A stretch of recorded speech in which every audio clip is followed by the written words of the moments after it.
Hey, what's good, everybody? It's your boy Big Nate. Welcome back to Big Nate's Reading Club, home of the best reading clubs. Today we have a dope-ass essay to discuss by the one and only Carl Jung. We are discussing on the relation of analytic psychology to poetry. So we're going to get into the philosophy of the psychoanalysis of art, how we should separate the art from the artist. We're going to talk about different types of artists, for instance, the introvert and the extrovert, which already here we'll start to be getting into some mystical territory, and we're going to wrap it all up with, I think, just a full-blown mystical supernatural view of what art actually is. So that is a little preview of what we're going to be reading.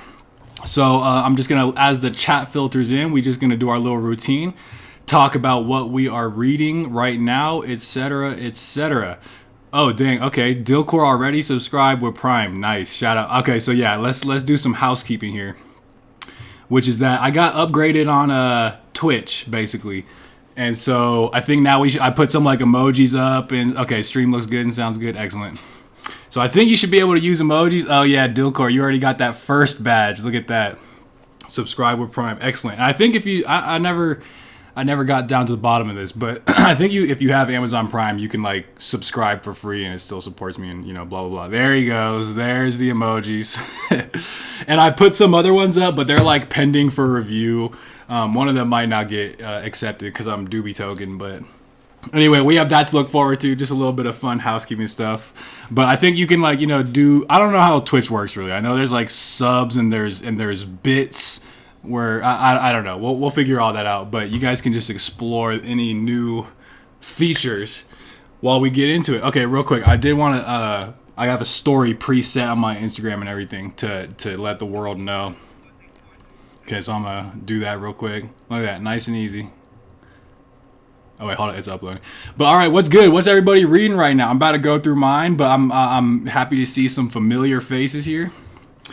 And okay, so yeah, I'll talk about what I'm reading. Of course, The Rise and Fall of the Third Reich. Like I said, get used to this one. And I wanted to take this opportunity actually to delve into the fact that Hitler was a real tweaker. And I'm not just saying that rhetorically.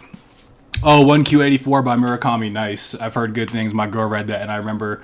I'm pretty sure it was her favorite Murakami. Don't hold me to that. But anyhow, so I wanted to read a little passage here. So for some context, Hitler has a sort of nickname by people that don't like him. I don't know what it is in German, but it is essentially rug eater or carpet eater. And legend has it, and it's not even legend, it's actually just like a known thing. When he would get like really pissed, overwhelmed, he would literally just go on the ground and start gnawing on the carpet. So he got the, again, we're real tweaker behavior. And I'm pretty sure, I'm not at this point yet, but I know at some point, like, his croc doctor starts telling him to, like, drink gun cleaning oil. So, things of that nature. And I wanted to read a quick little passage that, just like I said, really illustrates the tweaker nature of Hitler. So this is during like a very important diplomatic event, and like it's like the eve before Germany invades Poland, and there's like this last minute diplomatic stuff taking place with Britain. It's so important they wake Hitler up. And blah, blah, blah, blah, blah. So the guy that's reporting on it, suddenly he stopped in the middle of the room, Hitler, of course, that is, and stood there staring. His voice was blurred, and his behavior that of a completely abnormal person. He spoke in staccato phrases. If there should be war, then I shall build U-boats. Build U-boats. U-boats. U-boats. U-boats. That's a verbatim quote from Hitler. Again, bro's literally tweaking. He's glitching. His voice became more indistinct, and finally one could not follow him at all. Then he pulled himself together, raised his voice as though addressing a large audience, and shrieked, I shall build airplanes, airplanes, airplanes, and I shall annihilate my enemies. He seemed more like a phantom from a storybook than a real person. So, like I said, just to illustrate the tweaker nature of Hitler, but also it's just crazy that such a huge figure in history, is exhibiting like that type behavior. And you can really get some interesting people in high places of power, which have very strong effects on history. Yes, Hitler was off of being, exactly. No, he was tweaking all the time. There's footage of him tweaking off the speed at the Olympics. Yeah, I've heard of that actually. I haven't. I think I've seen like little clips. But yeah, I'm pretty sure he was souped up on methamphetamines. I don't know if he's there at this point. Because he's also just, a true-blooded tweaker as well, even, without, even not off the bean, as you say, or the methamphetamines. Because I think at this point he's not on that quite yet, and he's still just acting a fool. So you mix that in with the gun oil, you mix that in with the beans, and you get World War II, folks. There you have it. So, okay, we got a big one to talk about today, so I'm just saved this briefly because I'm also just kind of starting to read it. Concerning the Spiritual and Art by Vasily Kandinsky. And it's just like this essay, a lot of interesting stuff, just the relation of, the spiritual aspects of art. Oftentimes the artists are like the spiritual pioneers, they hearken to an age that's yet to come and this, that, and the other. Honestly, some interesting stuff too on color. I might do a whole video on this because he has like a whole breakdown of like the role and almost like psychology. Oh my God, shout out to y'all. Look at that. Subscribe, enlighten. Thank you for the sub. Buddha TX, I'm out here playing my drums, but had to say what's good. Okay, nice. What's good, Buddha TX? Appreciate it. What's up? So anyway, interesting stuff here. Like I said, I might make a video on this, some of the ideas here. So, all right, cool. Okay, well, without further, and this time, guys, I already got my tea brewed. You already know how it goes. And I believe we might have a big one today because there's a lot to break down in this essay. So, like I said, very excited to discuss. And I'm thinking unless there is any objections, we finna get right into it. So, okay, on the relation of analytical psychology to poetry. So it's going to talk about a lot of the... You're a real slurper, yeah, unfortunately. I swear there's a physical aspect where the slurp makes it taste better. It's obnoxious. I'll do this in straight, like I'm in a conference. I said next to both of us. I can't not. When you take a normal sip, it's just so flat. It's just so flat. So yes, I will have to contend that. I would have to contend that. Okay. So, okay. All right, off to a great start here. But he starts the essay basically off just saying we're going to be talking about, as he says, the relations between psychology and art in general. These connections arise from the fact that the practice of art is a psychological activity and as such could be approached from a psychological angle. It's like, okay, yeah, the process of art making is something that takes place in psychology and as such it is a ripe area for study. And both Jung and Freud, and I'm sure others, do a lot of work in like the artistic interpretation with psychoanalysis and stuff. Yeah, hot liquids got to be slurped. Yeah, I don't really do it for cold when you think about it. So yeah, no, I'm with you on that. But all right. So the thing is, though, I think the first part of this essay, and again, like I said in the Discord, the first couple pages are a little academic-y and it's just setting the stage, but he's basically critiquing the sort of like the way someone like Freud would do psychoanalysis of art. So he talks about only that aspect of art which consists in the process of artistic creation can be subject for psychological study, but not that which constitutes its essential nature, art in itself. So he's already saying anytime we do psychoanalysis, we're looking at the psychological process of creating art, but this isn't going to tell us about, it's not going to give us any leeway into like actually understanding the piece of art in and of itself. So again, he's critiquing what would be like the Freudian view and just also kind of setting it up where people basically, when these types of people see a work of art, they deconstruct it, as he says, and reduce it to their mere elementary states. Though the material he works with and its individual treatment can easily be traced back to the poet's personal relations with his parents, this does not enable us to understand his poetry. So if we're going to go into like a critique again, of this way of psychoanalyzing art, which he says nothing specific is gained from in terms of the judgment of a work of art. At most, our knowledge of its psychological antecedents will have been broadened and deepened. So, yes, and then just continuing to, he says, our interest is insidiously, so let me just even give an example so we have something to like work with. He's going to give an example of, for instance, Plato's allegory of the cave, where it's like there's those people that are, imagine people trapped in a cave and all they've seen their entire lives are, the shadows which are played against the wall. And eventually, they realize that, oh, these are but shadows, these are mere appearances, and they, leave the cave, and then they eventually see the real world and the sun, which is like, the transcendent light, which gives, light to everything. And obviously this is the whole allegory of just the nature of knowledge. But if, for instance, you were to do a Freudian interpretation of it, he's like, well, okay, clearly the cave would resemble the womb, or, the mother's uterus. And, Plato, or the person he's talking about exiting the cave, represents, this infantile fantasy, the rejection of the mother, all these different things. But none of that is actually going to allow us to get a better understanding of the work of art in and of itself. So this is the type of analysis that he would be critiquing. So when we do things like this, our interest is insidiously deflected from the work of art and gets lost in the labyrinth of psychic determinants. The poet becomes a clinical case. And so, when we use this approach, we're no longer looking at the actual analysis of art. We reduce all of that, as he says, to a clinical case. So here, let me just orient, sip break. So yeah, this kind of analysis is in no way concerned with the work of art itself. And I love this passage right here. He says, it strips the work of art of its shimmering robes and exposes the nakedness and drabness of Homo sapiens, to which species the art and artist also, or the poet and artist also belong. The golden gleam of artistic creation is extinguished as soon as we apply it to the same corrosive method which we use in analyzing the fantasies of hysteria. So I love this passage here. It strips the work of art of its shimmering robes. And this is going to feature into the conversation of, like how much should we separate the art from the artist? So I did a video a while back on like Cormac McCarthy and that whole scandal that took place with him with like the underage girl and everything.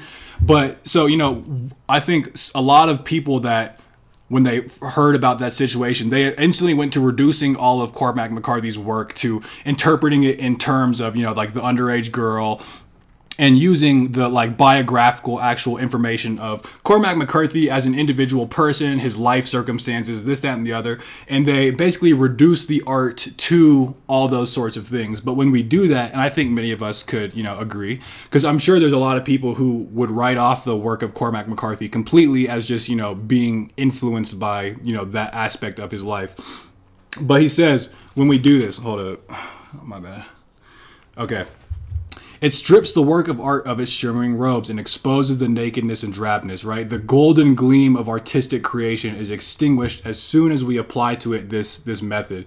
So if we reduce someone like Cormac McCarthy or any author really, for instance, Haruki Murakami was brought up. Like I know he gets a lot of, he's kind of a controversial figure with like, certain aspects of his life and the things that he writes about. And if you reduce it in terms of the human, you're losing the golden gleam, right? Like the fantastic literature of Cormac McCarthy in many ways should not be affected by something like that. That's at least, one view of it. I'm sure others would disagree, of course, for instance, someone like Freud, but that is, that's one aspect of this. And so when we do this, when we look at the way in which, when we deconstruct an author's psychology in terms of the art and everything, he says the results are no doubt very interesting and may perhaps have the same kind of scientific value as, for instance, a post-mortem examination of the brain of Nietzsche. But what would this have to do with Zarathustra? So it's like, this is, still worth doing. This is an interesting thing.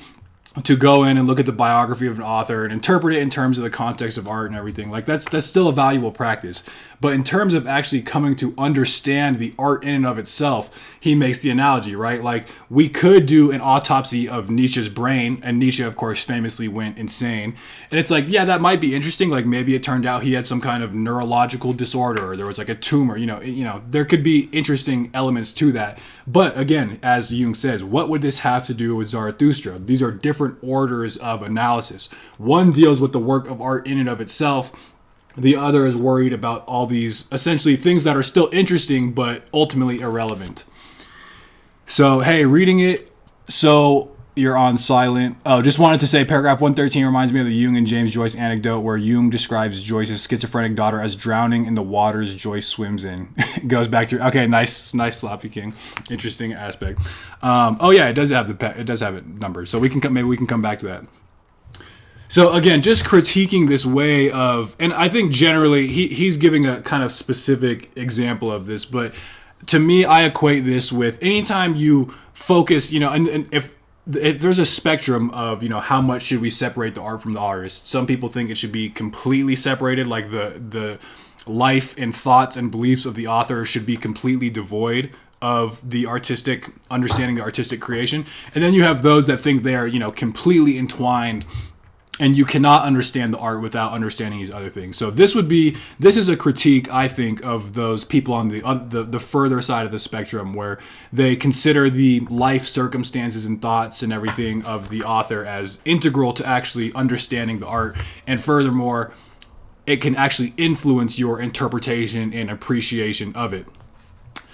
So, all of this, he says, it is essentially a medical technique for investigating morbid psychic phenomena, and it is solely concerned with the ways and means of getting round or peering through the foreground of consciousness. And so here he's just going to talk about like what I think is just a basic principle of psychoanalysis. So when people do this oftentimes, so let me even give an example before we get into it. Freud has like several essays. For instance, I think he has one on Hamlet, where he basically takes Hamlet and uses that as a way to psychoanalyze the character of Shakespeare himself. And I know, for instance, there's a whole essay, it's actually really good, on Leonardo da Vinci and interpreting his art and using that to, like, I forget exactly what it was, but the Madonna and all these other paintings, he relates that to basically understanding Da Vinci's sort of psychology. There's even a part where, oh man, I forget what it was. This is the thing about Freud. If you can like take a step back when you're reading him, he's actually like kind of funny, because it had something to do with like he had a dream of a vulture flapping its tail in his face.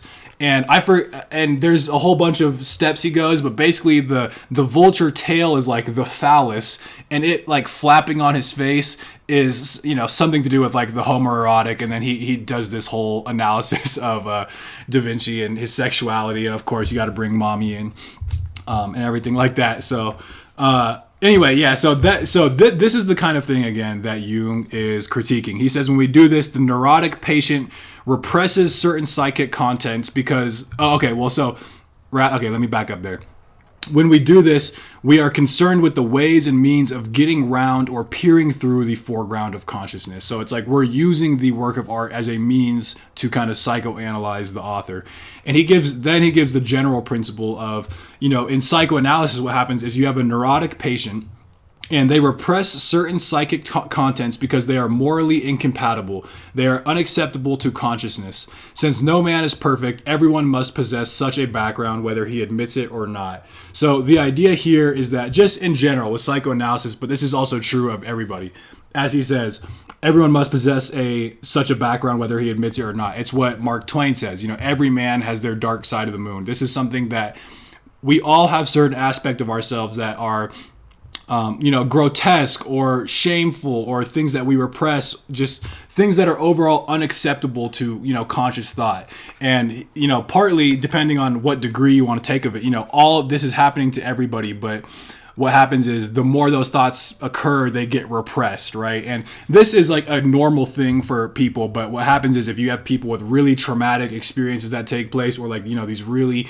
heinous thoughts, like they're particularly affected by this, they repress all those thoughts, but that psychic energy, as they would say, show up elsewhere. So then you get all sorts of forms of neuroticism. You get depression, you get anxiety, you get panic attacks. And this is also the thing, if you're really insecure about like yourself, your power or something like that, you in turn bully others. You have a superiority complex, things like this. All of this is there's this whole complex of things that he's arguing that we repress, and that can take the forms, for instance, of dreams. So he's describing this. A very important source for knowledge of the unconscious contents is provided by dreams, since these are direct products of the activity of the unconscious. So this is just like a core psychoanalytic principle. And, I don't know how people in the chat feel about this, but just as a fact, the one of the big claims of psychoanalysis is that dreams actually are communications from the unconscious. Freud has the famous quote, "Dreams are the royal road." And, I have my own opinion on this, and I think there's absolutely weight to it. But the idea is, in psychoanalysis, you have a dream, you do a dream interpretation, and then that sort of gives you information about what the kinds of stuff that the patient themselves is repressing. And then once you bring it out in the open, it's almost like a sort of, the light of consciousness will eventually dissolve it and you resolve the whole thing. And oftentimes that takes a lot of psychological work, because you're basically making the patient confront the very thing that they're repressing, and blah, blah, blah, blah, blah. The point is, dreams are a useful way of getting at the contents of the unconscious, the things that are being repressed. And so too, what the way that Freud and them think about it is that is what art is as well. That's how art ought to be treated. So he says, blah, blah, blah. Those conscious contents which give us a clue to the unconscious background are incorrectly called symbols by Freud. So, for instance, with the Plato example, with the hypothetical thought experiment, the man that leaves the cave in this case, Freud would say, is a symbol, and it's symbolic of, for instance, the uterus of the mom, or whatever. Like, you can just you can take that as crazy as you want to.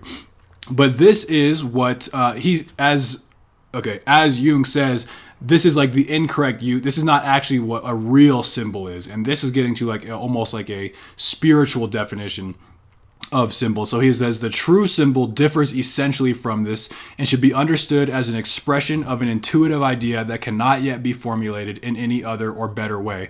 And so here we get the example that I've been referencing. When Plato, for instance, puts the whole problem of the theory of knowledge in his parable of the cave, or when Christ expresses the idea of the kingdom of heaven in parables, these are genuine and true symbols, that is, attempts to express something for which no verbal concept yet exists.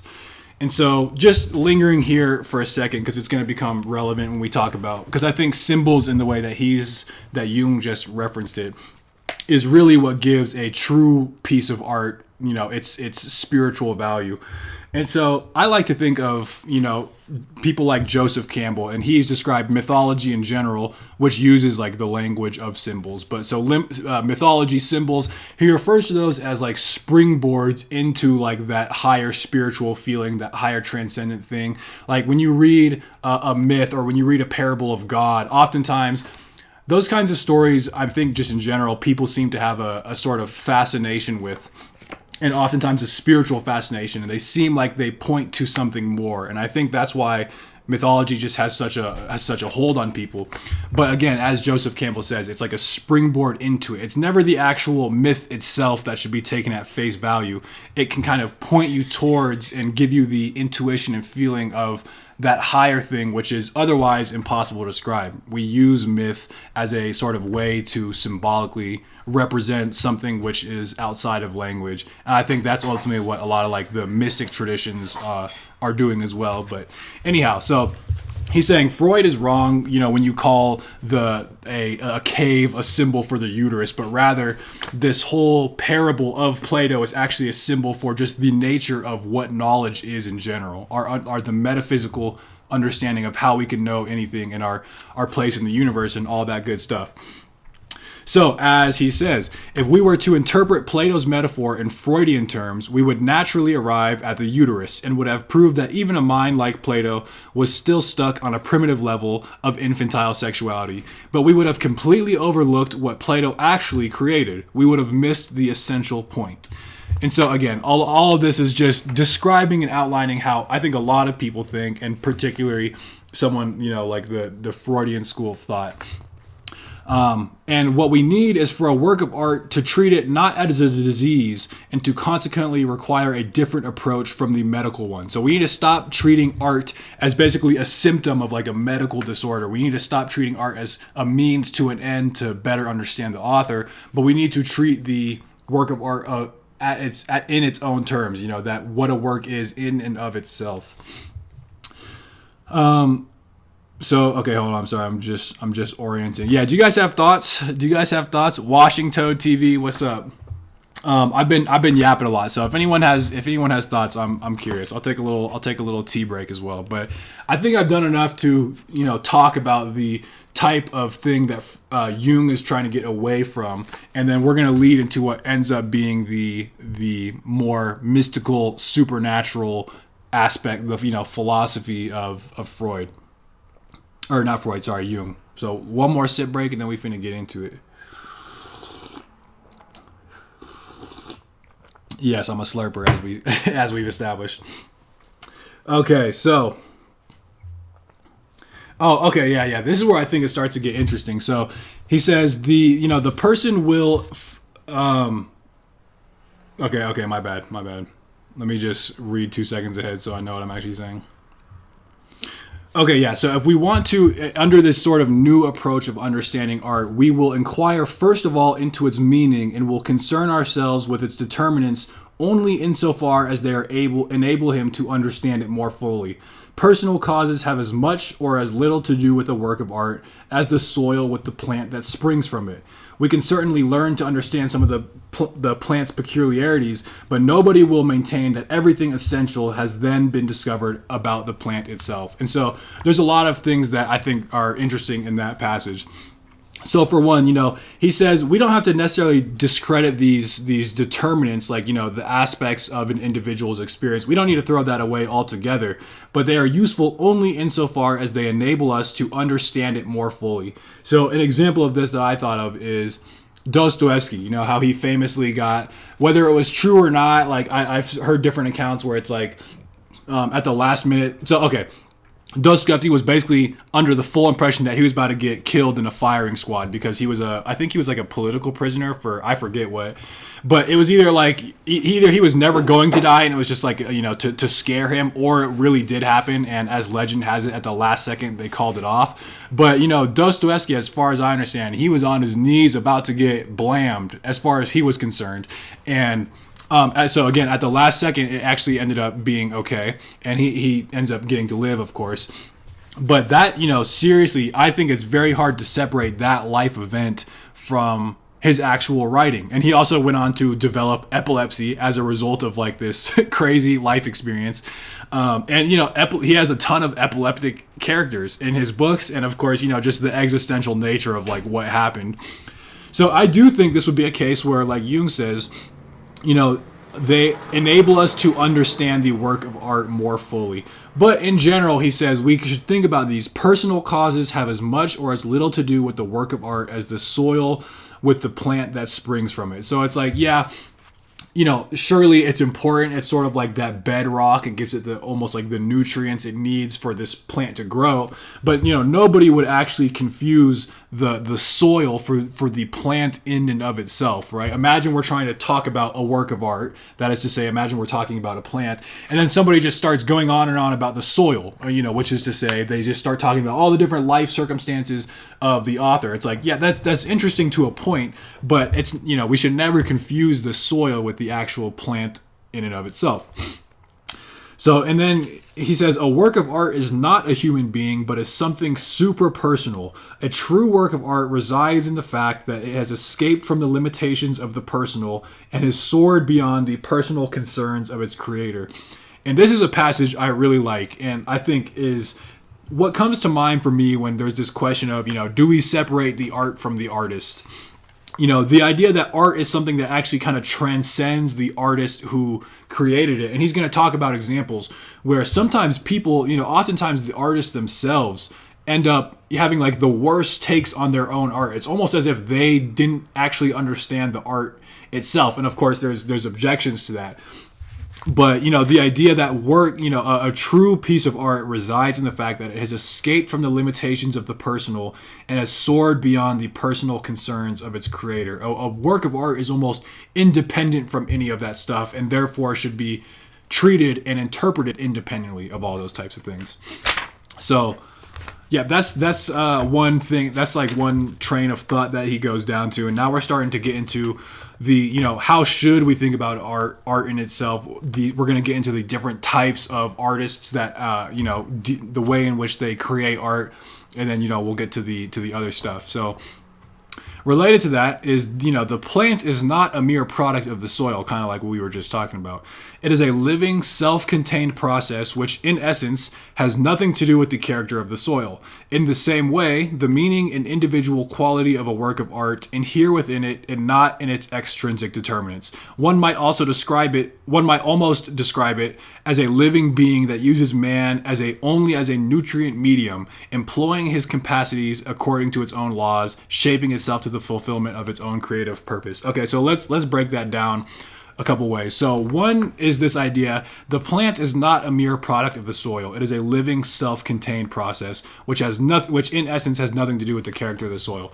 I think I talked about this in one of my videos, but there is, so that's Jung's view. I do think an objection, something that comes to mind for me, is that, you know, the soil actually does have a lot to do with what the character of the plant. If it's full of nutrients versus if it's totally deprived, and if it's arid, you know, all these different physical properties of the soil will, I think, you know, absolutely affect the plant. And I think in the same way, all these sort of life experiences and thoughts and the way that an artist actually is in their own personal life, the personal aspects of an author, if that function as the soil, another way to think about it is a plant is sort of, in many ways, inseparable from the soil. So while I do think that Jung is right in that, you know, the plant can't be reduced to the soil, which I think is what a lot of people do when, for instance, they just write the works of someone like Cormac McCarthy, but also this comes to mind because I know we've talked about this. You know, someone like David Foster Wallace, who also has, like, you know, a very troubled, problematic past, you would say. And yet, you know, should we judge the quality of his work based off of those problematic aspects of his life? On the one hand, as Jung says, the plant is completely independent. It is a living, self-contained process. It has nothing to do with the character of the soil. On the other hand, you would not say, I mean, clearly the different conditions of soil will give rise to different plants. So anyway, I don't want to beat that analogy to death, but I thought that was a really interesting idea that he's talking about. And then it starts to get a little, in my opinion, this is where we start to get a little funky. So one might almost describe it, art that is, describe it as a living being that uses man only as a nutrient medium. So it's like it's almost, and this is something he'll explicitly say in the rest of the essay, that art almost functions as a living being. And you know, we can think about it in different ways, but he could be using this kind of metaphorically, rhetorically, or I think, and probably more likely in my opinion, is this is genuinely almost how Jung feels, that art is considered to be like a living being that uses man only as a nutrient medium. And we'll talk about a few things that kind of back that up. So he goes on to say, not every work of art originates in the way I have just described, where he, you know, the art uses man as a nutrient medium. There are literary works that spring wholly from the author's intention to produce a particular result. So this is going to be, he's about to outline what he calls like the introverted aspect of the author. And this is the type of author who submits his material to a definite treatment with a definite aim in view. He adds to it and subtracts from it, emphasizing one effect, toning down another, all the time carefully considering the overall result and paying strict attention to the laws of form and style. So summing this up, his material is entirely subordinated to his artistic purpose. He wants to express this and nothing else. He is wholly at one with the creative process. So this is somebody who has like this internal drive to do art, right? These are, you know, actually who comes to mind is someone like Stanley Kubrick, right? That's his name? Steven Spielberg, Stanley Kubrick. I got it all right. Writing to achieve something in the future. Can you elaborate on that? But anyway, I'll keep going. Someone like Kubrick, who is just like absolutely meticulous, you know, he would spend, you know, multiple, like dozens and dozens of shots just to get, like, you know, even the most subtle things right. He's extremely precise, extremely meticulous throughout the entire. He's, like, you know, notoriously a horrible director to work with because he is so involved and is, you know, at one with this creative process. But there's another sort of class, and so like I said, that's the introvert. And also the term introvert extrovert, for those who don't know, actually was invented by you. Like, he's the one who came up with that distinction, because I learned about it in psychology class. You know, the introvert, the extrovert, that came from him, and he applies it to personality generally. But in this case, he's applying it to different types of authors. And so there's the people who have like that internal drive. They have a total and perfect vision. They manipulate it absolutely according to their own will. But then we have this other class of people They come, as it were, fully arrayed into the... So he's talking about how they create their works of art. They come, as it were, fully arrayed into the world, as Pallas Athene sprang from the head of Zeus. These works positively force themselves upon the author. His hand is seized. His pen writes things that his mind contemplates with amazement. So this is the idea of the extrovert. So it's like, this is where the art almost comes from the outside and forces itself basically upon the artist. While his conscious mind stands amazed and empty before this phenomena, he is overwhelmed by a flood of thoughts and images which he never intended to create and which his own will could never have brought into being. So again, I think we're starting to border on like the mystical aspects of things, because he's talking about like this, the work of art is almost like this independent, autonomous thing that is happening independently of the art. As he says, the artist basically stands amazed outside of the art, as all of this basically, he's amazed that it's coming from his own hand. In many ways, it's almost like you're possessed in some way by this piece of art. So let's see. The artist/poet who chooses each word in some kind of deliberate attempt to achieve an aim. Yes, right. So it's not just expression of self and past memories, but the aim of a shift in the collective unconscious. Poet as regulator of others' minds, so each word matters more. Yeah, I like that. I mean, I think that would be a good characterization of the introverted artist. As opposed to the extroverted artist, where none of this is happening. There's no meticulous Stanley Kubrick, it's got to be this way, it's got, I need it particularly this way. They're just watching almost as if it was happening outside of them, and yet, of course, it is, the author themselves is, of course, writing creating the piece of art, whatever it is. He can only obey the apparently alien impulse within him and follows, and I love that, alien impulse, right? Something that's outside, it's foreign, and follows where it leads, sensing that his work is greater than himself and wields a power which is not his and which he cannot command. Here, the artist is not identical with the process of creation, which is like what the introverted artist was.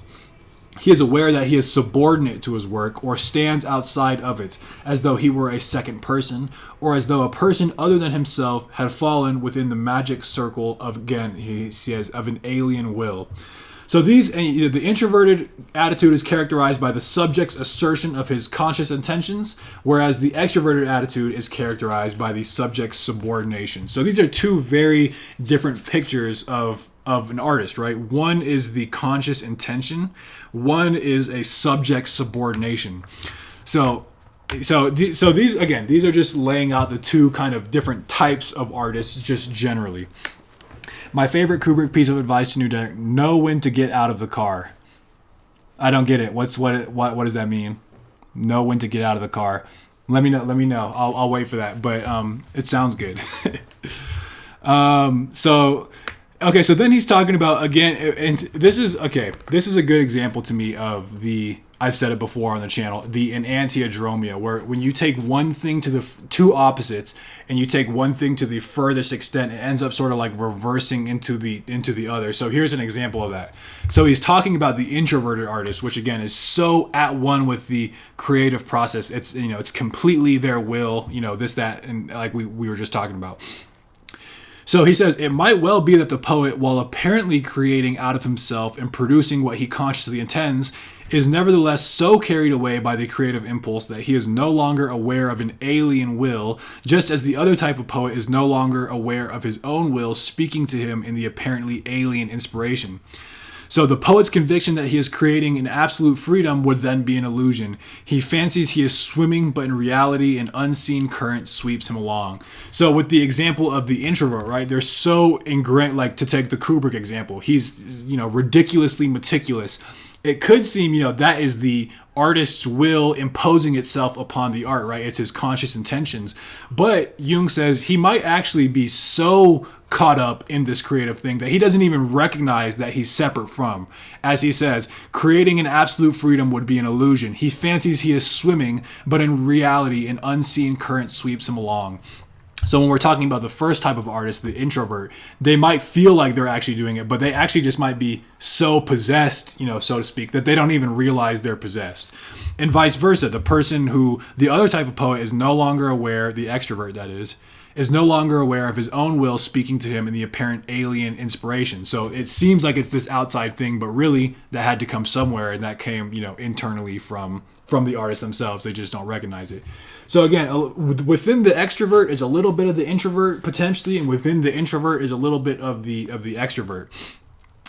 So just coming back to that Kubrick quote, he doesn't explain it, but for me, it's when there's a project that is in motion, the project may have to be dropped or go on without you in it. Creative differences. For me, that's getting out of the car. That reminds me actually of the quote, art is never finished, it's only abandoned. At some point you got to get out of the car. At some point you got to call the artwork finished. I don't know if that's what he was referring to. I mean, that could mean a lot of different things, but yeah, I like that. Okay, so research has shown that there's all sorts of ways in which the conscious mind is not only influenced by the unconscious, but actually guided by it. So, and this is, again, it's just a general psychoanalysis, analytical principle. Like there are, when you repress all that stuff that we were talking about earlier, that energy, that psychic energy, just for lack of better words, ends up manifesting in different ways. And even just like, less so, like, you hear, you're in the grocery store, there's a commercial going on, you don't even like consciously register what happened, but all of a sudden now you find yourself, craving, a piece of chocolate, or you craving some type of food, something like that. Or he gives at some point Jung gives an example where he's walking with somebody and he's like, I had like this, for some reason the craziest memory just came to mind, and it was like when he was in a childhood, there was some specific incident which took place on the farm, and he's like, I have no idea where the hell that just came from. And it's like, turns out they had just kind of like walked past a barn, and it's like the idea is that he didn't consciously register that, but unconsciously his thoughts, behaviors, feelings were directed. So anyway, that's all he's saying here. There are all sorts of ways in which the conscious mind is not only influenced by the unconscious, but actually guided by it. Yet, is there any evidence that a poet, despite his self-awareness, may be taken captive by his work? The proof may be of two kinds, direct or indirect. Direct proof would be afforded by a poet who thinks he knows what he is saying, but actually says more than he is aware of. So he's talking about in certain cases, a work of art might actually, not only guide somebody, but literally captivate a person. And he says there's two types of things we would expect to see if that were true. One is that direct proof would be afforded by a poet who thinks he knows what he is saying, but actually says more than he is aware of. And that was like I mentioned earlier, the artists that come up with a piece of art, it's fantastic, but they give their own interpretation of it, and it's actually kind of lame. Like, it doesn't feel like it's actually capturing the thing in itself. And I think an example I gave in my video was Flannery O'Connor, where she has, I think, a very unsatisfying interpretation of, again, her own piece of art. A Good Man Is Hard to Find. Her interpretation of the ending, I think, is very different than how other people would do it. And in some cases, this is another question. Can an artist's interpretation of their own work ever be wrong? They're the ones who created it. And yet in many cases, it feels like the author themselves almost failed to grasp what it is they themselves were able to put out. So that's like what Jung says. A poet who thinks he knows what he is saying, but actually says more than he is aware of. Just remembered my childhood memory of getting trapped in a World War II tunnel at a museum. That sounds like a crazy story. And yeah, I find myself doing this all the time. The most random memory will come to me. And sometimes I can't actually trace back, what brought it to mind. But other times it was like, oh yeah, there was like a name, or like something came up on TV, or it's like, oh yeah, I can kind of, like, this is kind of associated with that. Like I could, maybe that's where that came from. And oftentimes, I mean, who knows? Sometimes maybe, I think there's many cases where that kind of stuff happens, and it's such a subtle thing, because the unconscious in psychoanalysis, like I mentioned in one of my other videos, I think the Big Nate review or whatever, the psyche is like an iceberg, and consciousness is just the tip of the iceberg, but most of it is actually, taking place beneath the surface. And this is actually true just in like psychological research, like with priming effects and all the, like there's a whole class of research where you basically institute, little sub-perceptual things that, like, if you directly ask the person, they will not realize that they even perceived it, and yet their behavior acts in ways where it's like they're like if you flash the word like candy, for instance, it's so fast that they can't even read it, they will identify like the word sweet or chocolate or things like that faster than they will other words, and blah blah blah blah blah. I don't want to get all into that. But okay, so that's the one form of direct proof, right? Like we talked about. Indirect proof would be found in cases where behind the apparent free will of the poet there stands a higher imperative that renews its peremptory demands as soon as the poet voluntarily gives up his creative activity. And this, I think, is a really interesting one. So again, now we're talking about the extrovert. It's almost like when the work of art, like we've been saying, almost like possesses you. And so here's what he has to say about that. The biographies of great artists make it abundantly clear that the creative urge is often so imperious that it battens on their humanity and yokes everything to the service of the work, even at the cost of health and ordinary human happiness. So this is people that, like, we all know instances of this. And if anyone has their own examples of, the artist who becomes consumed by the work, let us know in the chat. But yeah, these are people, they're neglecting their health, they're neglecting their social standing, they're neglecting financial security, all these different things, which is completely contrary to what is in their best interests. And oftentimes it's almost, as if it was in service of the work. And again, so let me just read because it gets a little trippy. So he says, the unborn work in the psyche of the artist is a force of nature that achieves its end either with tyrannical might or with subtle cunning of nature herself, quite regardless of the personal fate of the man who is its vehicle. The creative urge lives and grows in him like a tree in the earth from which it draws its nourishment. So then that's again that analogy he gave earlier. But it's almost, parasitic when you think about it, right? It draws its nourishment from the like psychic energy. And again, it's sounding very mumbo jumbo, right? But the psychic energy of the artist. We would do well, therefore, to think of the creative process as a living thing implanted in the human psyche. In the language of analytical psychology, this living thing is an autonomous complex. It is a split-off portion of the psyche which leads a life of its own outside the hierarchy of consciousness. So that sounds... it sounds innocent enough, right? It's like, okay, yeah, that's insightful, that's interesting. But I think, again, this is where it gets deeply mystical. He says we should view the creative process as a living thing implanted in the human psyche, which is autonomous, a split-off portion of the mind, which leads a life of its own outside of consciousness, and again, which draws its nourishment. This literally sounds like a parasite, right? It's something that kind of comes in, breaks itself off, but infects and derives its nourishment from the artist, oftentimes, greatly to the artists themselves' detriment in terms of, like we just mentioned, health. Like these people won't, the people that are really consumed by their work, someone like Nietzsche comes to mind, they forget to eat, they forget to drink, they forget to, bathe and, basic human functioning stuff. It really is almost as if they were possessed. So yeah, Goya painting in his basement, paintings that weren't seen until he died.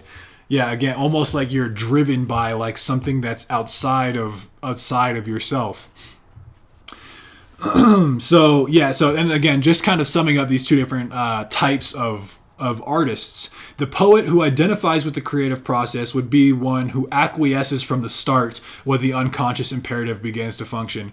But the other poet who feels the creative force as something alien is one who, for various reasons, cannot acquiesce and is thus caught unawares. So in both of these cases, you have like this, again, almost parasitic living thing, which is the piece of art. And in some cases they just immediately almost again give into the possession and just instantly become one with the art itself. They acquiesce from the start, whereas the other has a little bit degree of separation and it still feels the creative force as something alien. They cannot acquiesce and are therefore caught unawares. So here, let me take a little sip break. There's the heteronyms of Pessoa. I haven't heard of that. I haven't heard of the heteronyms of Pessoa. But okay, so we would therefore expect that works belonging to the first class would nowhere overstep the limits of comprehension, that their effect would be bounded by the author's intention and would not extend beyond it. So for the first artist who is, completely in control, they are, because it's so subject to the artist's will and intention, it would also be bounded by the author's intention. It could never form a true symbol, as Jung will go on to say. So with works of the other class, we would have to be prepared for something super personal that transcends our understanding to the same degree that the author's consciousness was in abeyance during the process of creation. We would expect a strangeness of form and content, thoughts that can only be apprehended intuitively, a language pregnant with meanings, and images that are true symbols because they are the best possible expressions for something unknown, bridges thrown out towards an unseen shore. So for the second class that's almost, again, visited from the outside, we would expect those to be the sort of more spiritual, transcendent works because the author is basically hijacked in order to get this. They work as a channel, a medium through which the art, the piece of art, whatever we want to think about that as. I don't know why those balloons just came up. That's crazy, but they use the artist as a medium, and so therefore, the artist half the time is confused where any of this is coming from. So that is the type of work we might expect, true symbolism to come from, because it is an expression of something unknown, bridges thrown out towards an unseen shore. Hollebeck described the process of writing as writing is like cultivating parasites in your brain. Yeah, I hadn't heard that quote. That's perfect. That's perfect. And it reminds me of the George Orwell quote. I've brought this up a few times, and I literally still cannot remember his name. But he compares writing to like a disease. It's like this thing that comes and it just wears you down, and it tears apart, takes all your energy. And like once you finally finish a novel, it's like as if it's almost like you've had a tooth pulled out. It's like you're finally cured of it. You're left exhausted, right? It's just had its way with you, found expression in the real world as a piece of art, and then just leaves you, the carcass, to die. Because that's literally what parasites will even do. They'll infect a creature, lay its eggs in there, which will feed off the creature of itself, and then they have expression. They've found life, just as a piece of art is brought to life through the artist, and then they just leave the host to just, that's a shell to they just leave it. It's finished, right? You can toss it. Yeah, cultivating parasites in your brain is great. I do not, I'm not a fan of that mental image, but it's true, and it's to the point, right? Of art, and oftentimes is almost This is under Jung's view. Blah blah blah blah blah. He talks to the same poet can adopt different attitudes to his work at different times. And there's also this interesting note, too, that we often find that a poet who has gone out of fashion is suddenly rediscovered. This happens when our conscious development has reached a higher level from which the poet can tell us something new. It was always present in his work, but was hidden in a symbol. And I think this just describes perfectly the phenomenon where so many artists of all different kinds, like H.P. Lovecraft, Edgar Allan Poe, both of them I'm pretty sure died like penniless. I'm not sure. I think it was H.P. Lovecraft, just total drunkard in complete poverty. Franz Kafka also died in complete anonymity. So many that is the telltale sign of an author. That's the great tragedy, I think, is sometimes these authors who go on to fundamentally shape the art of the future world, they are in their own times completely unrecognized. And that's actually related to this Kandinsky book that I've been reading. Again, he talks about artists who oftentimes are I think there's even a Nietzsche quote too, where it's like artists are painting, or artists are creating for a crowd that has yet to become. The art itself almost brings into fruition these new ideas. It's like it's the pioneer. It's the thing that sets it all into action. So, I mean, we all know so many cases where this is true, where the artist just died in complete anonymity. And Jung is saying in many cases, this is because our conscious development has not reached that higher level. It's only years and years and years later, once certain things, because the artist oftentimes is prophetic, right? That's something we've been talking about on stream before. And so, if an artist is prophetic, by definition, they're calling to something that has not yet happened. So as the years go by and as the decades go by, eventually consciousness develops so that we can actually appreciate the work that we add that, in their own contemporary times that they had not, right? It was always present in the work, but was hidden in a symbol. The meaning was always there. It was always latent, but it just required some development to fully appreciate it. Oh, Cervantes died in bad shape too. That's unfortunate. I feel like I vaguely remember reading that in my introduction. But yeah, again, isn't that just I find that so tragic when they never got the. I don't know that they necessarily care about this, but it has to help. Not only just basic validation, but also like y'all literally, shaped modern art in all its different forms. This is true in music and painting. I'm sure it's true in film. It's definitely true of literature, right? But it's because, in many ways, almost again by definition, because the artist is hearkening towards something in the future, they are ahead of the time, so to speak. So they're rejected by their peers. I think Cervantes was a hostage. I'm pretty sure he like fought in a war for a little bit and was in maybe jail. Can't remember, but yeah. Blah blah blah blah blah. Oh, so yeah, okay, he's talking again. We might equally well have compared it to a child growing in the womb. And that's actually a direct analogy I've heard by authors. I can't think of any like off the top of my head. But, they describe the artistic process very much like giving birth. There's like the conception of it. You have the idea, and then it gestates for a while. And then eventually, you work and work and work at it, and eventually, you give birth, and eventually the piece of art is brought to life. Both of these view art as a living thing, but I guess one might be, a little more positively connotated. One is like giving birth to a child, the other is like a parasite. But related to that, oftentimes pregnancy is compared to like a parasitic relationship, where it's like you have a baby, and that's just like eating all your nutrients for you, growing within you, and then give birth. So they're kind of two sides of the same coin. And like Jung says, you can very well compare this analogy also to a child growing in the womb. Crazy how hard times bring out some of the greatest art we've seen. Yeah, that's something pirate ship, exactly. That sounds familiar. Washing Toad. The pirate ship. I also love when the artists are like because I'm pretty sure he like fought in the actual war, and that's why he got took by the by the pirates. But yeah, no, that's an interesting like duality to me. The idea that hard times do create good art. There's a quote by I think this one's Orson Welles. I think I have that one right, and it's like Switzerland. I'm not even going to do the whole thing, but basically, the greatest cultural, pieces of art and everything come from oftentimes the people that are most, engaging in these hard times.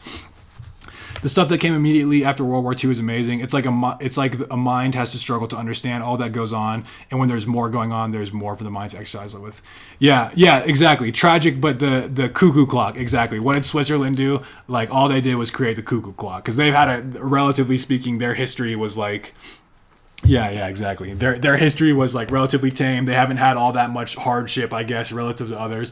And Orson Welles is like, but what did they create? The cuckoo clock. Whereas meanwhile, all these other cultures which engaged in, all these hard times essentially are producing amazing work. So yeah, that's an interesting dynamic. I go back and forth on that. Can you create good work without suffering? Is suffering a prerequisite for great art?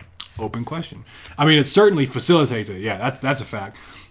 In all, in so many different capacities. Like, yeah, the post World War II era was absolutely, like kind of like a golden age for a lot of literature, but just, so many different eras like that. But so, okay, he's talking about, again, like the idea of like the art kind of growing within you. But this is he calls it a psychic formation that remains subliminal until its energy charge is sufficient to carry it over the threshold into consciousness. Its association with consciousness does not mean that it is assimilated, only that it is perceived.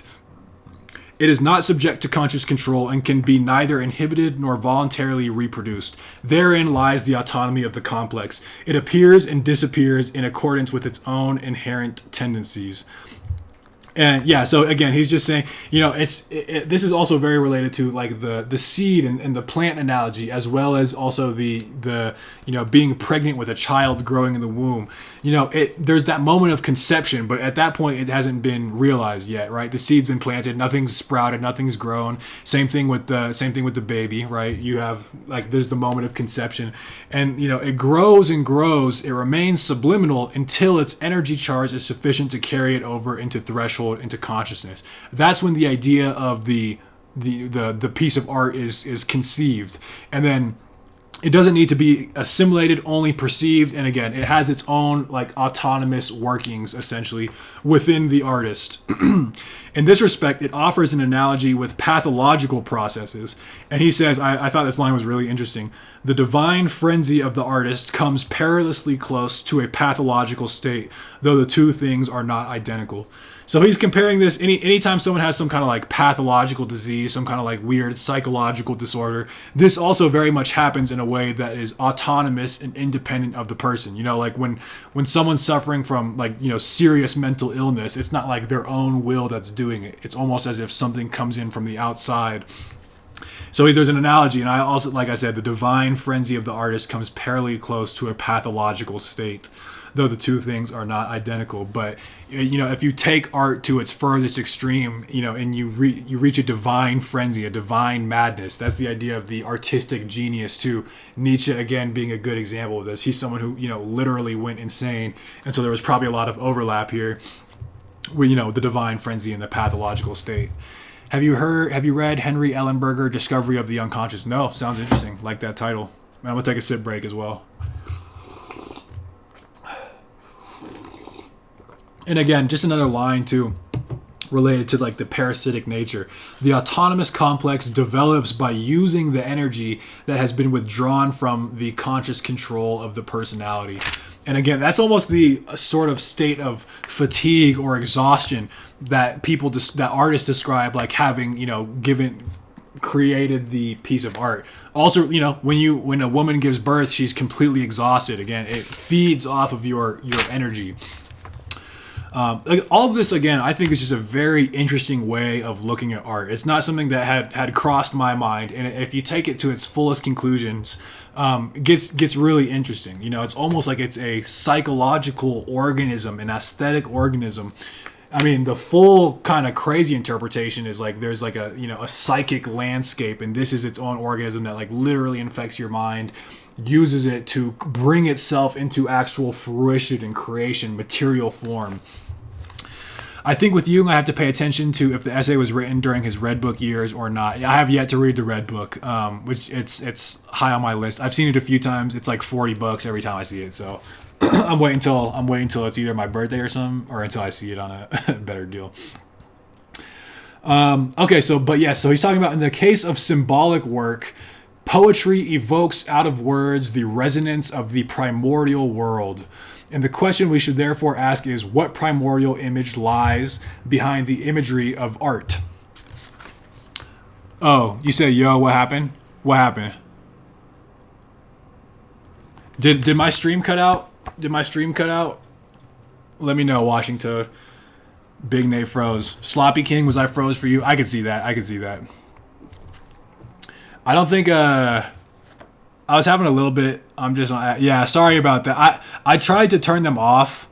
Yeah, I tried to turn the ads off, but like basically it's kind of like YouTube where they're gonna run it anyway, and you can either get money for it or not. So unfortunately, I think that's just the price of, you know, the cost of having the platform. And I think if you sub, I mean, obviously no pressure, but if you sub, I think it should be ad free. But yeah, it's annoying. I tried to turn that off, but as far as I can tell, there's not really a way. Okay, Washington. Yeah, sorry. I'm not sure if I froze, but we're gonna get right back into it. So he's talking about this idea that their primordial image lies behind the imagery of art. And this is where, you know, the work of art, people talk about it as being like, you know, transcendent, reaching towards something higher. As he says, it releases, what did he say? It basically releases you from the limits and confines of the individual and brings you into, like, you know, this higher sphere almost.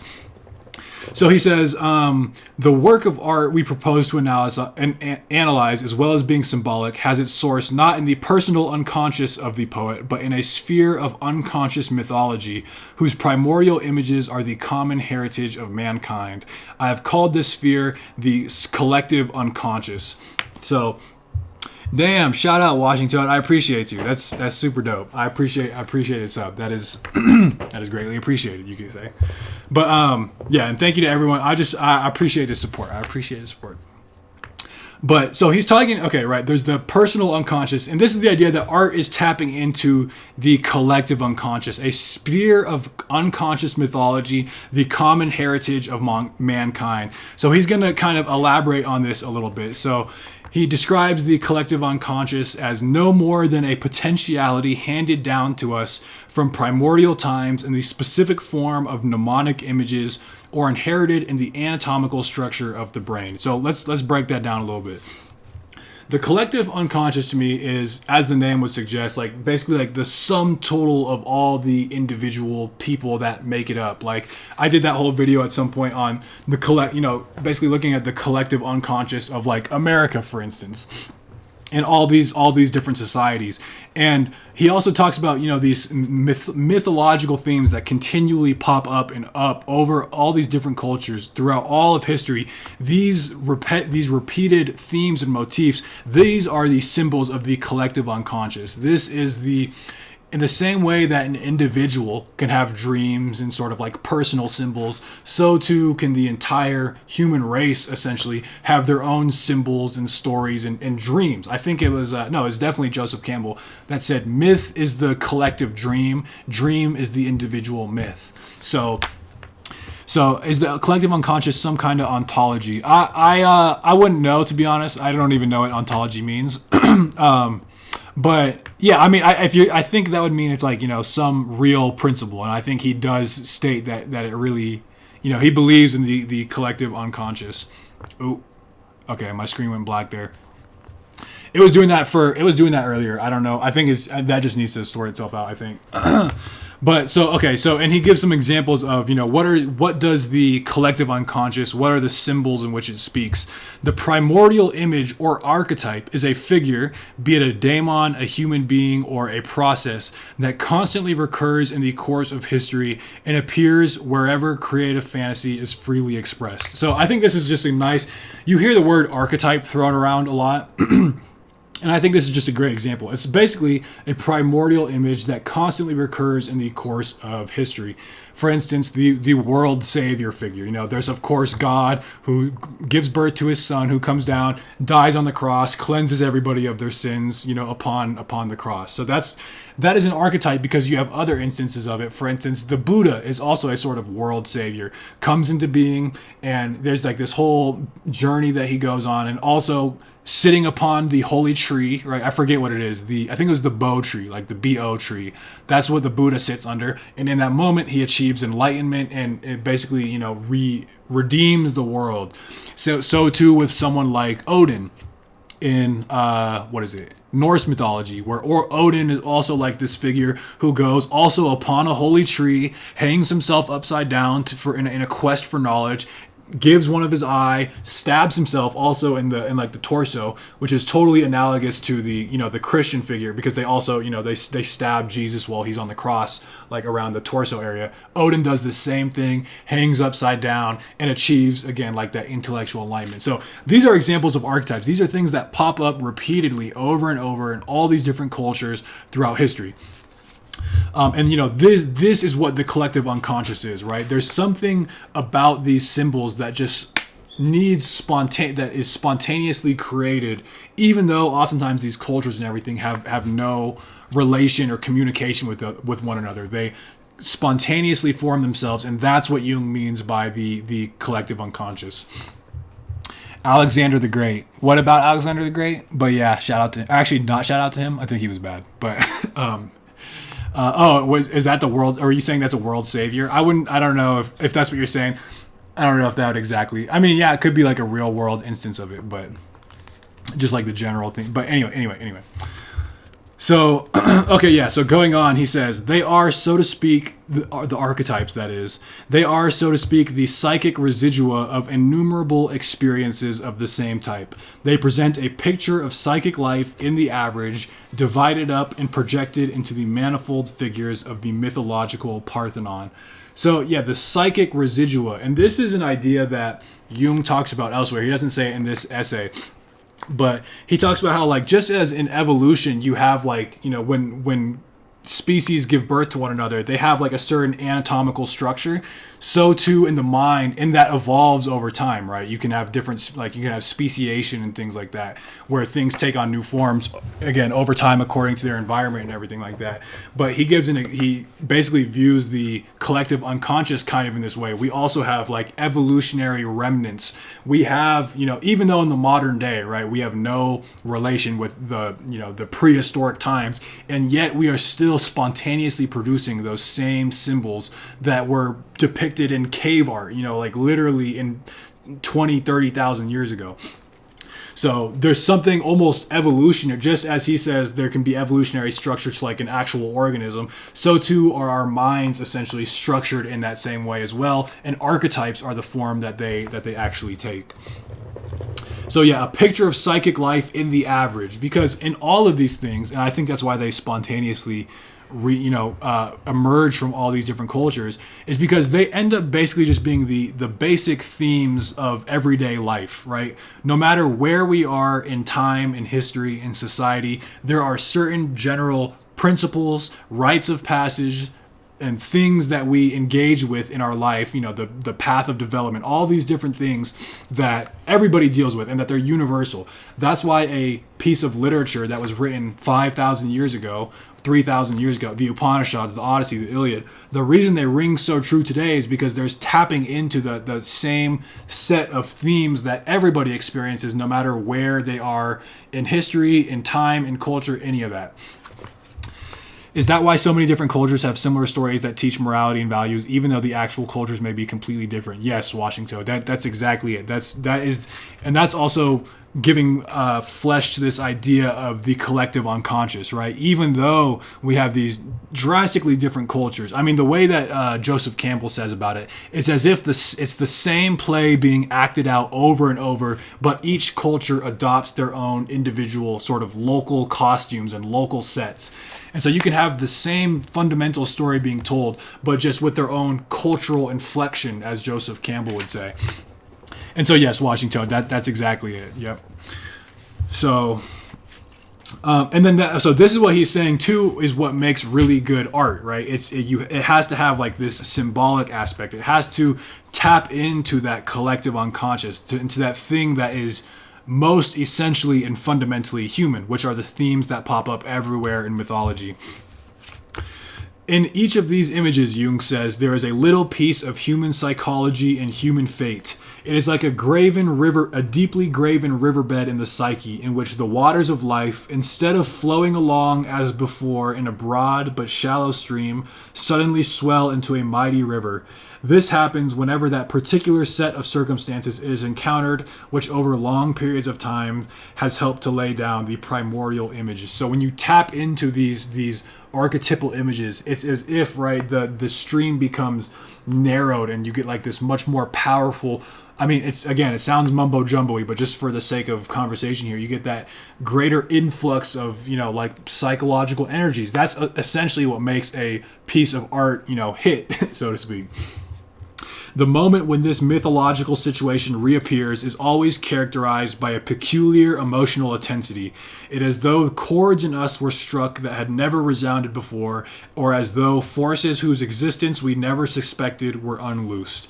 And I really love this, the idea that it strikes a chord in us.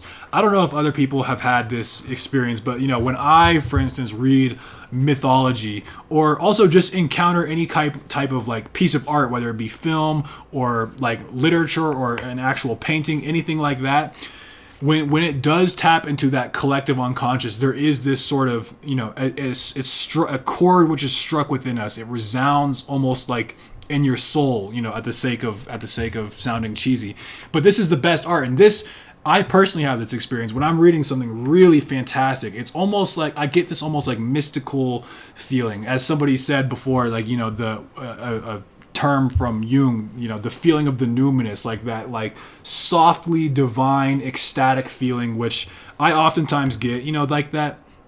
You've listened to like, a really moving piece of music, and it elevates you to that higher level, and just, that's the type of shit that can, bring you to tears. That's the kind of things that he's talking about. The chord in us is struck, and it gets its force from tapping into these, deeply archetypal images which have a history as long as the human mind has existed.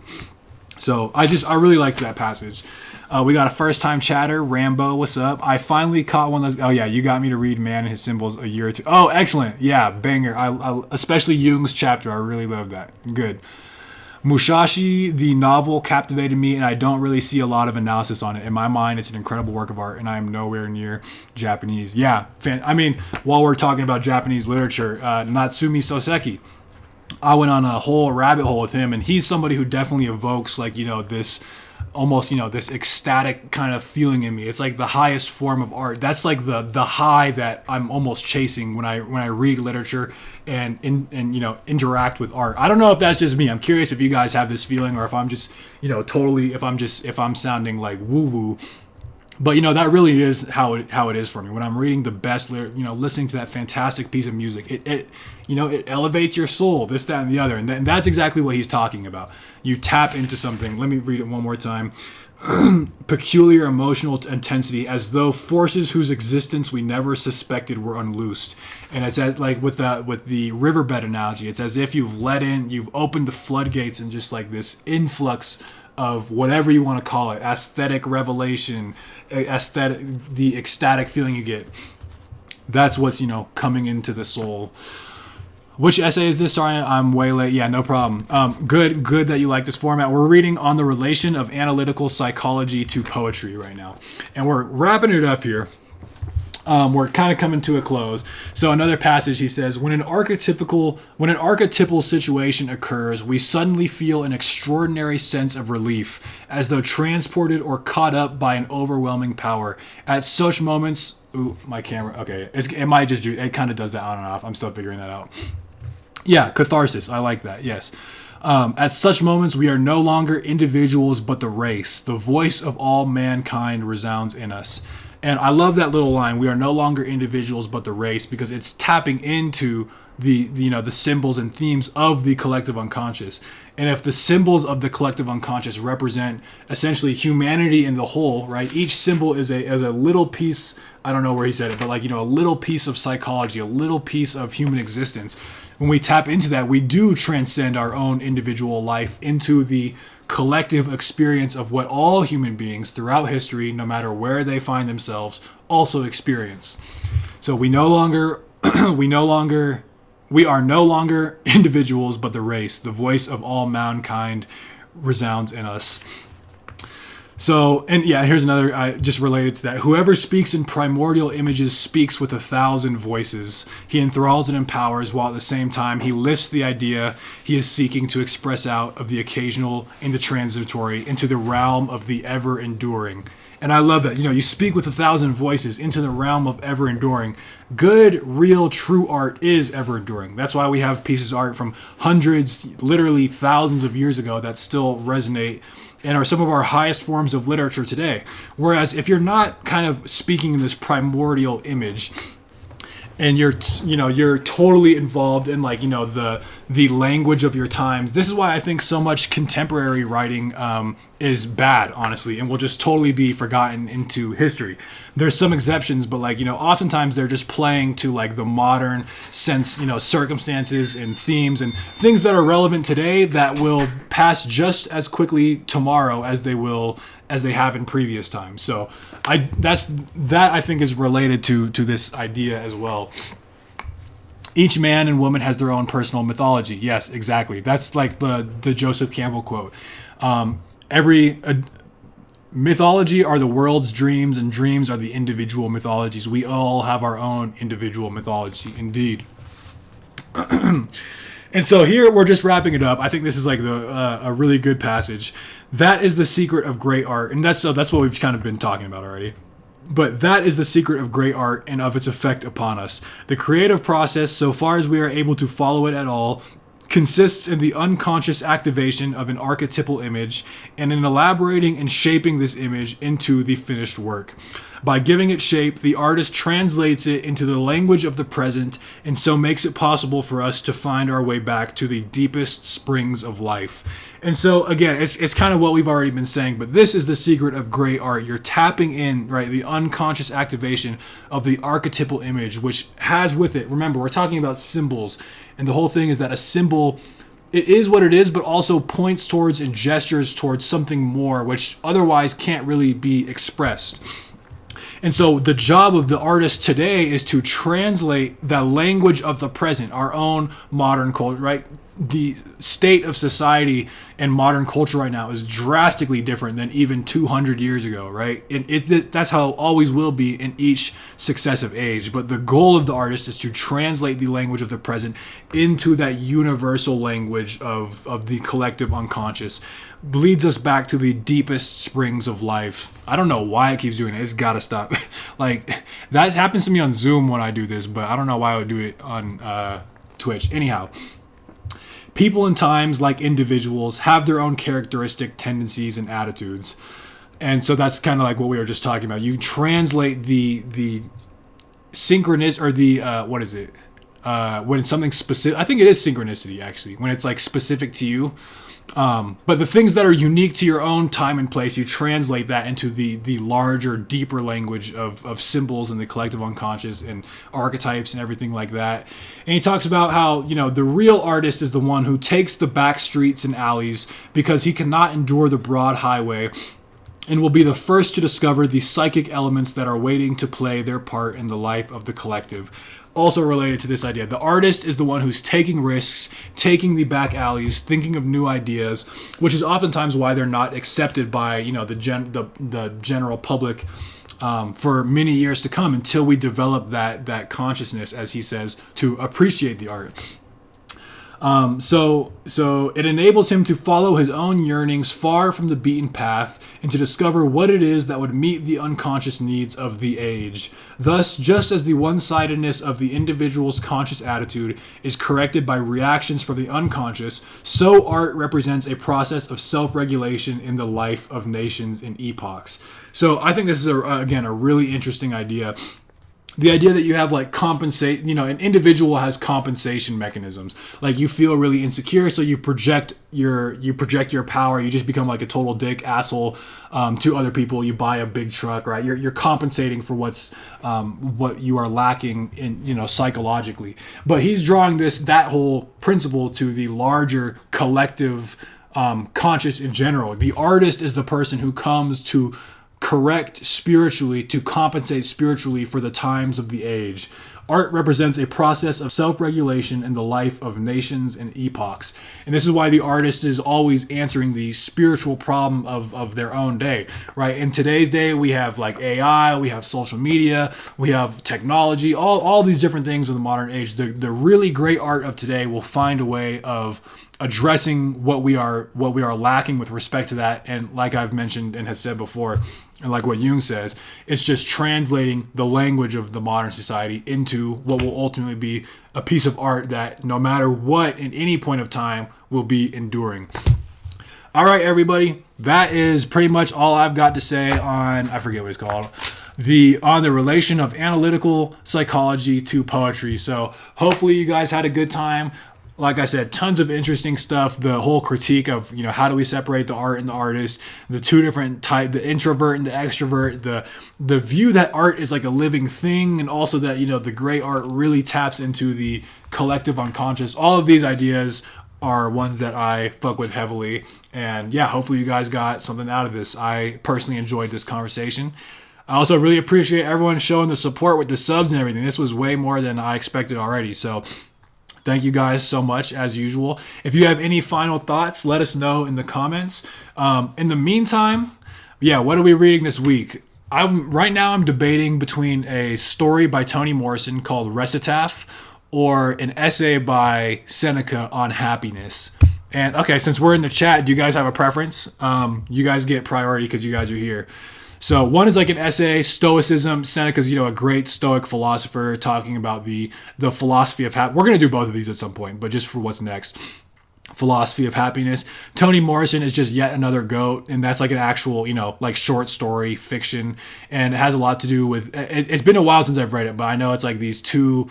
It's also very related to like actually psychoanalysis and stuff like that. Okay, Seneca and 4 Code Red. We got a first time chat happiness, so that's got to count for something extra.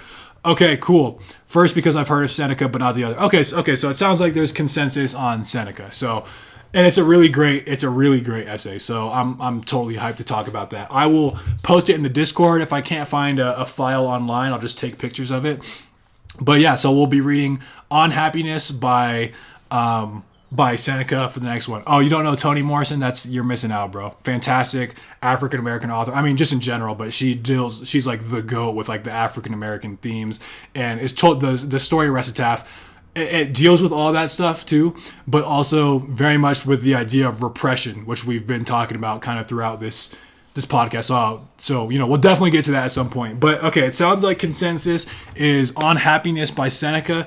Thank you guys so much for tuning in. I really appreciate y'all. Hopefully this wasn't super boring for you guys, and we're getting into the groove of the streaming. Oh, there's a story I want to read by Baldwin too, Sonny's Blues. That's also on my that's also on my list of stuff to do. So we got a long road ahead of us for Big Nate's reading club, and I do want you guys all to be part of the decision making process and what we pick. All right, good to hear. Thank you, Washington Toad. Appreciate it. Also appreciate those 3-month subs. That was dope of you. So, all right, okay, we're wrapping it up. I look forward to seeing all of you guys next week to discuss On Happiness by Seneca. Thank you guys so much for tuning in to, Big Nate's Reading Club, home of the best reading clubs.